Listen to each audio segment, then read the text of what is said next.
ومن جهة يتضمن مشروع تهيئة وتنمية بحيرة مارشيكا أشغال تهيئة مدينة أطاليون. وقد تم تصميم المدينة التي ستبلغ مساحتها الإجمالية المغطاة نحو 350 ألف متر مربع بشكل يجعلها تزاوج بين الوحدات الفندقية والإقامات السكنية والمحلات والمركبات التجارية إلى جانب التجهيزات الأساسية الضرورية. إثر ذلك أشرف صاحب الجلالة الملك محمد السادس نصره الله على إعطاء انطلاقة إنجاز منتزه للطيور ببحيرة مارشيكا بكلفة 70 مليون درهم.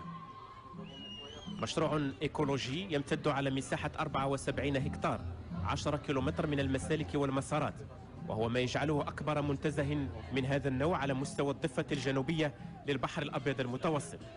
ويندرج هذا المشروع العلمي والتربوي الذي ستنتهي أشغال إنجازه في صيف سنة 2014 في إطار برنامج عمل وكالة تهيئة موقع بحيرة مارشيكا الذي يتضمن إعادة تأهيل مجموعة من المواقع المتضررة بفعل التلوث في أفق المحافظة على البيئة وحماية النظام الإيكولوجي بالبحيرة. ويتضمن المشروع الذي يتوخى استقطاب 150 ألف زائر سنويا أشغال تهيئة وتأهيل الأحواض القديمة لمحطة تصفية المياه العادمة بالناظور. وإلى جانب بعده الإيكولوجي يتوخى المشروع المساهمة في التنمية الاقتصادية والاجتماعية من خلال توفير العديد من فرص الشغل.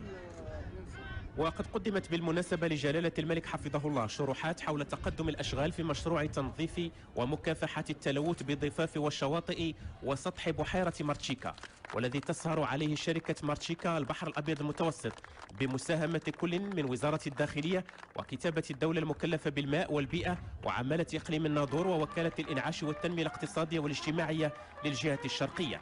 وقد تم خلال السنة الجارية تنقية مصب وادي بوسردون حيث تم استخراج حوالي 26 ألف متر مكعب من النفايات الصلبة، كما شملت الشريط الرملي والشاطئ أركمان وبن ينصار.